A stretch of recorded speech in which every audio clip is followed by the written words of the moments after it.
Good afternoon, and welcome to today's VetNet Entrepreneurship Track presentation, where we'll be talking about the Citi Salutes Realizing Your Dream Business Plan competition. Today we'll be covering the executive summary, which is section 13 of the business plan. What is an executive summary? How important is it to your plan? What types of documents and materials should be in your appendices? And tying up any loose ends before putting your plan together. I will turn things over to Mirza because I know he has a time constraint today. And then at the end, I'll go through the schedule for the last remaining Hangout as well as any submission documents. So Mirza, I'll turn things over to you. Well, thank you very much. Thank you very much, Mike. And Jim, I apologize. We've been a little bit delayed because of my technological challenges here, but we're back on track. So as Mike mentioned, today we're going to talk about the executive summary. You know, we're still working on some of the things with the business plan, most probably. However, the executive summary, even though it's the first thing you'll see in a business plan, in a finished business plan, it is the last thing you're going to do when you write your business plan. So it's a document that is, as the name indicates, executive summary. It's a concise summary of the essence of your business and the key decisions that have been made by you or your team in each part of the plan. So it's really a summary of each key takeaways, key decisions. The points have to be straight and simple of each section of the business plan, providing your reader a clear picture of what the business is about. So therefore it's very important how you do it. You keep it simple, that anybody who can read it can understand it. And I usually do this 5th grade test that you give it to everybody in your neighborhood, your community, including the 5th graders, and ask them to read it to see if it's understanding. Because that's the document. The executive summary is one thing that the investors will read first, and if they don't get it, if they don't get the executive summary, the likelihood of them reading the rest is less and less. So make sure to make it simple, have few people read it, proofread it, and test it as much as you can to make it, again, fine-streamed and understandable as much as possible. So some components that I included in the executive summary really are all the components of the business plan.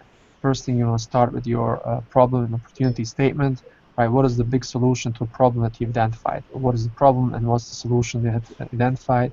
And what are some of the forces that have been creating the opportunity, and why is the opportunity great now, right? What is the size of the opportunity and why right now? Why is the window of opportunity open? Then you move forward, you talk about the business concept of product and services, really quick summary of what your products are going to be, what is unique about your products, what are some primary benefits to customers and value that they're going to perceive from your product. Further, you want to talk about the next section is kind of competitive advantage. And here you want to talk about what makes you different from your competitors. What is something internally that you might have that can create barriers for your competitors to enter the market or be as competitive as you are, right? That could be a technology, this could be a patent that you might have, right? This could be also a, some algorithm that you created that nobody has, trade secret, right? If you have a recipe and that stuff. So that's competitive advantage. It's something that you have internally that creates a barrier to entry to competitors. Then next, so you explain there's a problem, right? You have the solution. Internally, you can sustain the solution because they have a barrier to entry for that. Then you want to show there's a market, right? Next logical step. So briefly, define who's your relevant market. Define it. And you have done it in the market section. Define it. Talk quickly. Give the numbers. How big it is and how big is your target market. Who will be targeting, right? Who will be your first customers, and prove that your customers see value in your product or services, right? So that's competitive advantage. It's something you have internally that creates a barrier to entry to. Some back noise. Sorry for that. Then you show the market. Next one, logically, is you want to show that you can reach the market. So quickly tell us what is your marketing plan, what's your marketing method you're going to use to accomplish the sales and keep sales. Summarize your pricing positions, and also summarize how you're going to reach the market, right? So in the previous sections, you talk about the product and services, which is 1P, and then you talked about who's going to buy the product. And then in the marketing, you want to make sure you talk about the keys. You summarize your promotions, your pricing, and your placement, right? The full piece of marketing. That's so make sure you have that in your marketing. Then following that, you showed, okay, big problem, I have a solution, here's the solution, here's going to keep you competitive, here are my customers, you're going to reach the customers. Now talk about the operations you're going to use. What will you use? What kind of technology will you employ? How will it all work to make sure you reach those customers? Then talk about the team, who will be managing all it, who will implement your plan and will make it possible. Moving forward, you want to then talk about economics, right? You talk about problem, solution, how you're going to reach the customers, how you're going to make it work, who's going to make it work. Now talk about financials. Talk about really the economic model that's part of the economic section, which is talk about margins and volumes. Talk about your fixed and variable structures, which is related to the operating leverage, and also talk about how you're going to make money, meaning show when you're going to break even and how much money can you make per sales. And then in the financial highlights, again, that reinforce when you're going to make the big break even, when you're going to make your money back, how will the sales take place. So anything you can, any keywords or any key summaries from your financials you want to summarize, such as how much you're going to net or how much you're going to grow so the next 3 years, how much you're going to grow, how much cash you're going to have in operations during the startup period, and that stuff. So quick key summary of what you have in your financials. And then finally, you want to identify the financial need or the ask, ASK, the ask, meaning how much money are you seeking for, from what sources are you looking to obtain that money, how much you put of your own equity into that, and how much are you willing to, what's the rate of return for the investors that are willing and able to invest in your business. So this is the key. These are the key that go into an executive summary. Try to keep it within 1 to 3 pages and keep the language simple, direct to each of these sections, addressing it. All of that is also addressed in nuts and bolts that we have shared with you, and as well as in the lab that you watched, I believe, on Monday that was posted. With that said, any questions on the executive summary? So Pat and Rosemary, if you have any questions, please feel free to jump in. Mirza, I read something the other day that actually was, it kind of resonates well with this. It says, you all are aware of your elevator pitch, and you've all developed out your elevator pitch. Your executive summary is essentially your elevator pitch that you've had time to edit to perfection. So really, you're going to boil it down to cover all those topics that Mirza hit. You really should be convincing your reader that the idea is a great idea, that there's an opportunity there, and they should invest their time, money, or for you all, the judges, that your plan is leaps and bounds better than the rest. So Mirza, I know you have a hard stop at 12:15, so we have 3 minutes with Mirza, but then I can stay on for a few minutes after that. So while we're waiting to see if any questions come through, this is the second to last office hours that we will be holding for the Business Planning Laboratory. The next session will be Wednesday, February 18th from 12 to 1 p.m.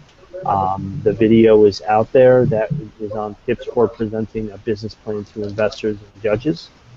So please come prepared for that, and remember that you can ask any questions of the past sections during these office hours as well.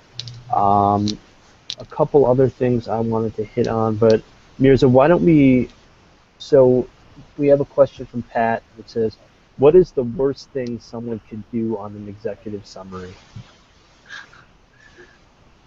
The worst thing is not do an executive summary.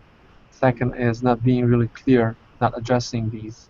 Because if you can see, the business plan itself follows a logical order. Right? You identify what the problem is, then you identify the solution, usually it's the products and services, then for whom do you create value with these products and services? Whose problems are you solving? Who's the market? So just make sure to follow the logic that we have in the nuts and bolts. As Mike said, it's a venture pitch. So if you, same thing as when you do venture pitch, right? You want to create awareness of people. Like there's opportunity, and you talk about opportunity. So that's how you start.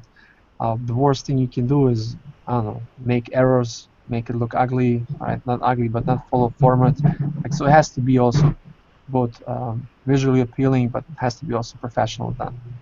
So make sure that's my recommendation. So I haven't seen horrible executive summaries, but I've seen some that were really difficult to read. So difficulty reading meaning the formatting was horrible, or it was all over the place, and instead of being direct and talking about the relevant market, people would talk about marketing or mixing up these things. So those are some things I've seen in the past. But I think you can look at some of the samples that we have, especially if you've been in the Levi's venture pitch previously. Mike, maybe we can share that information in terms of venture pitch and what goes in. We did share, I believe we shared a couple executive summaries, so you can look at samples and follow it. I personally am a visual learner, so I have to first see how it looks like as a sample before I can do my own. Maybe you are that type of person. If you're that, you want to look at those samples as well. Mirza, well, I'll have you just quickly look at Rosemary's question, then we can we'll let you go. Yeah, anything I should focus on if I see the value, others see the value, but this is fantastic, exactly the way I'm doing it.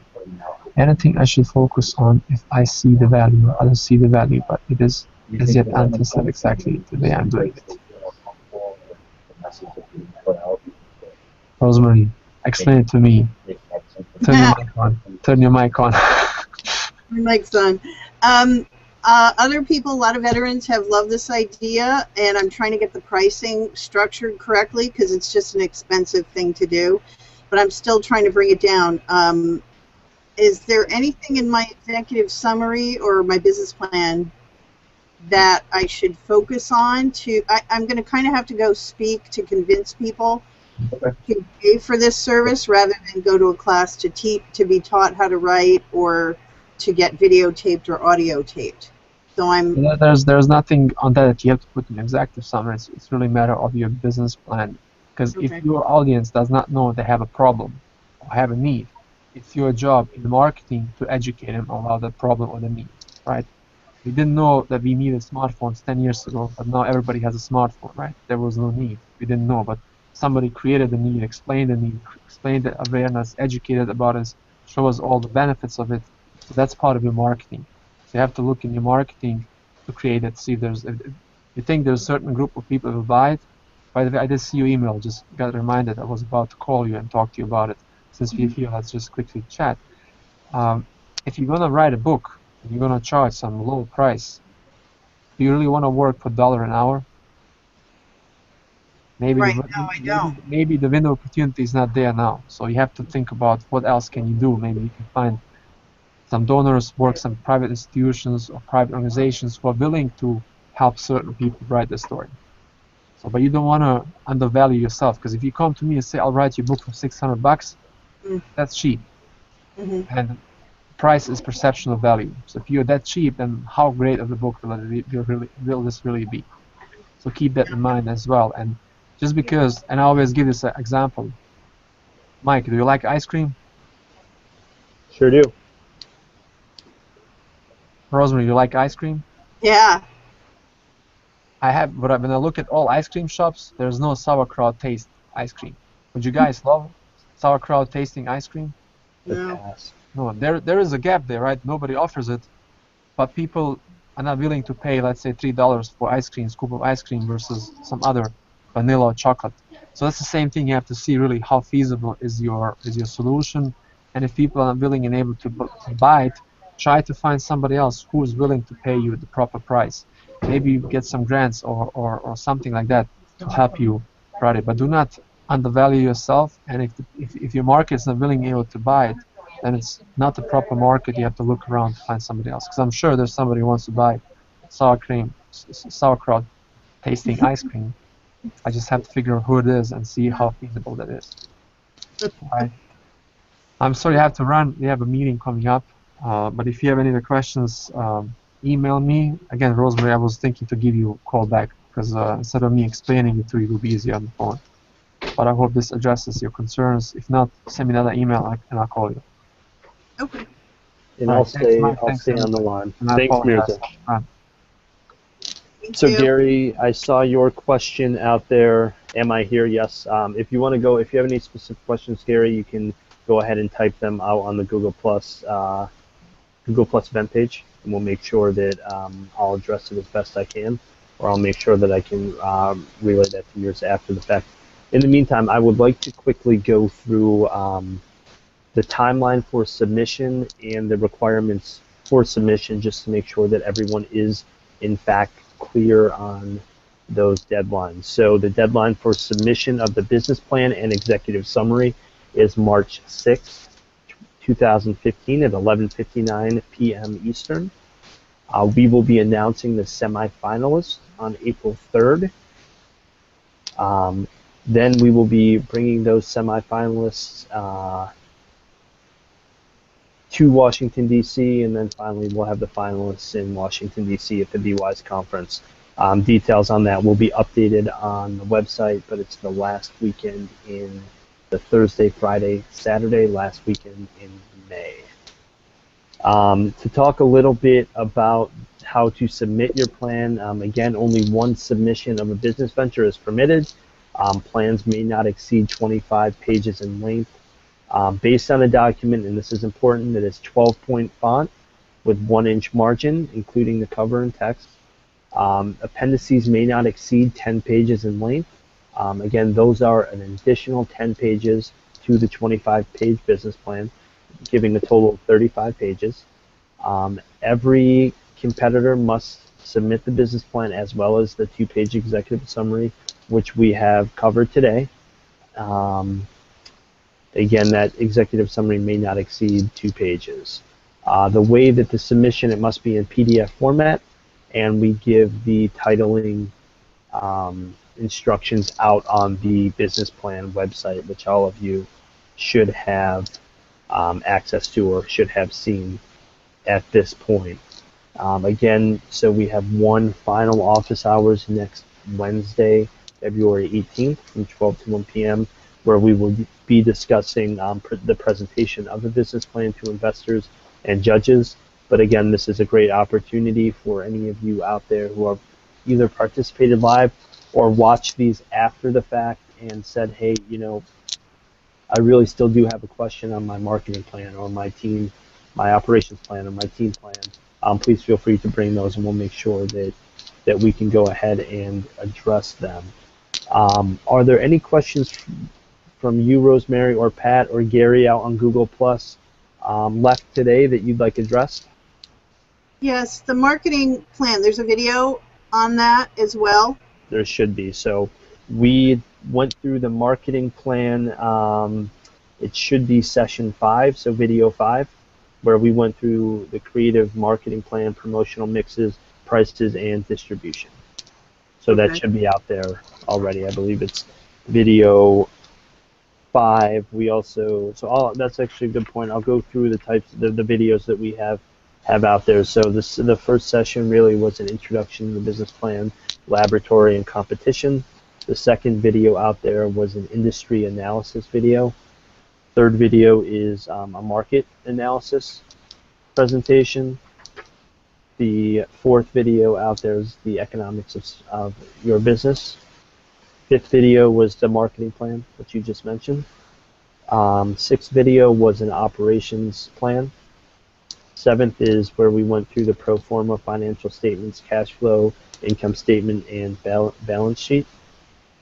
The eighth video was the management team. Ninth is today, the executive summary, and finally the 10th is presenting a business plan to investors and judges. Pat, see your question. How long will the videos be available so we can go over them again and again? They will be out there forever, for the foreseeable future. So even beyond the submission date of the competition. So after the fact, you can continuously review them. They are out on our YouTube archived library. So until we have to take them down, they will stay out there. Let's see, Gary, for the competition, how should we state the ROI since we normally would be presenting this to investors? It's a good question. I think that you go in and you really identify the problem and the opportunity. And you know what, for the judges, because they may not be investors, it may not be worth truly going into ROI too much in depth because they're not necessarily investors of your product or service. It would be willing to probably be worth talking about how you would go and reward those initial investors in the timeline, but I wouldn't necessarily spend a lot of time on that. That's actually a great question that we can go into more depth with Mirza next week on Wednesday. Mirza's done tens of these business plan competitions. He's judged quite a bit, so he may have some more insight. But the competitions that I've judged, it's usually taking a look at the opportunity, your marketing plan, things like that, and not necessarily on my end looking at it as an investor, if that makes sense. Okay, Rosemary, does the executive summary have to be 2 pages or can it be short and concise? Rosemary, it can be as long as you want it to be, as long as it's under 2 pages. So I've seen a number of different websites or people comment that say, hey, it should be 1 page, and leave it to 1 page. We give you the opportunity to have it be as long as 2 pages, but if you are comfortable with it being 1 page and you feel like you have it concise and everything included, then that's quite all right. You won't be penalized for it being shorter than the 2 pages. Does the format matter? I was looking at Law Depot just for formatting purposes, and I have what I've written myself, and then I did it through Law Depot just to play around with the formatting, and it seems to have little headings. Yeah, it's however you want to format it, that's completely fine as long as it stays within the 12-point font, double-spaced, and 1-inch margins. But after that, you can label that or organize it however you'd like. Is there a specific font? No, we have not designated Times New Roman or anything like that. As long as it's 12-point font, that's quite all right. I mean, okay. I would recommend using, some of the more common professional fonts. I wouldn't go in and use cursive or anything like that. But that font choice is your own. I would recommend probably one of the 2 or 3 business appropriate fonts that you use. Okay. Gary or Pat, any other questions? Rosemary, any other questions on your end? No, I think I'm good. Hi, Pat, by the way. So yeah, Pat was saying that there was a lot of noise in the background. I said it must be her embroidery machine from the VWiseNet conference in San Antonio. We should all be so lucky. I know, it's a good problem to have in her line of business. Absolutely. So with that being said, I'll go ahead and wrap things up for today. You all should have my contact information. Please feel free to reach out to myself or Mirza with them. Like I said, we will be having our final office hours next Wednesday, February 18th, 12 to 1 p.m. And we'll kind of wrap up this laboratory. It seems like it's gone quick, and the deadline's approaching fast. Again, we're only about three weeks out. So good luck with your plans, and we will see you all next week. Thank you, Mike. You're welcome.